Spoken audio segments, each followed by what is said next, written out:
क्या धरती पे रहना अब हो रहा है मुश्किल? क्या इंसान अब कर पाएंगे सरवाइव?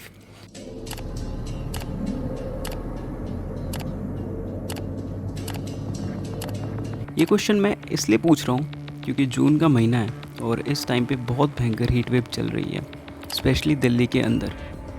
इन दिनों अगर टेम्परेचर की बात की जाए तो शायद ही आपको कभी 40 डिग्री सेल्सियस से नीचे टेम्परेचर देखने को मिले।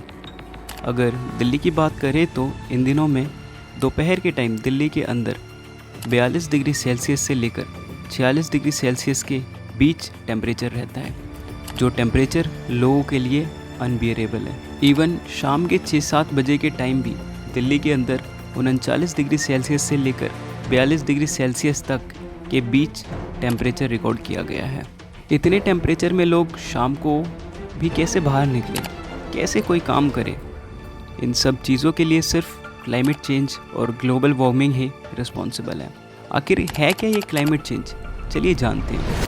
जब लंबे समय तक टेम्परेचर और वेदर पैटर्न में चेंजेस देखने को मिले तो उसे क्लाइमेट चेंज कहते हैं।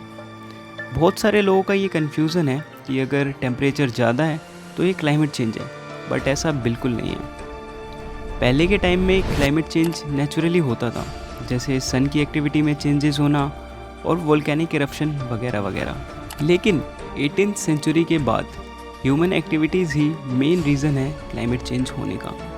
जैसे फॉसिल फ्यूल्स के जलने से ग्रीन हाउस गैसेज जनरेट होती है, जो कि अर्थ को एक ब्लैंकेट की तरह ढक देती है, जिसकी वजह से सूरज की गर्मी धरती पर ट्रैप हो जाती है, जिसका नतीजा टेम्परेचर के बढ़ने का कारण बनती है। जो मेन ग्रीन हाउस गैसेज हैं जो क्लाइमेट चेंज होने का कारण बनती है, जिसमें शामिल है कार्बन डाइऑक्साइड और मीथेन। इतनी गर्मी में अगर आप बाहर निकलोगे तो इसका सीधा असर आपकी हेल्थ पर देखने को मिलेगा, जैसे कि हीट स्ट्रोक होना, हीट एग्जॉशन और हाइपरथर्मिया के रूप में देखने को मिल सकता है। अगर हम इस टेबल को देखें तो सिर्फ दिल्ली के अंदर ही पिछले 6 साल में हीट वेव से मरने वालों की संख्या बढ़ती ही चली गई है। 11 जून से 19 जून तक पिछले 6 साल का रिकॉर्ड देखें तो पता चलता है 2019 में 143 लोगों की जान गई, 2020 में 124, 2021 में 58, 2022 में 150, 2023 में 75 और 2024 में सबसे ज़्यादा जाने गई 192। हीट वेव से बचने के कई सॉल्यूशन हैं, जिस पर सरकार को स्ट्रिक्ट तरीके से ध्यान देना चाहिए।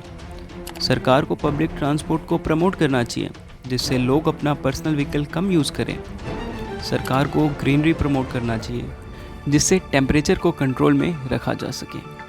और एक लास्ट जो मेरा पर्सनल ओपिनियन है, दिल्ली जैसे स्टेट में सरकार को हर एक कॉलोनी के हर एक गली में 3 से 5 पेड़ लगाना कंपलसरी करना चाहिए, जिस वजह से दिल्ली का टेम्परेचर कंट्रोल में रहे। अगर आपको ये वीडियो इन्फॉर्मेटिव लगी हो तो वीडियो को लाइक करें और चैनल को सब्सक्राइब कर दें।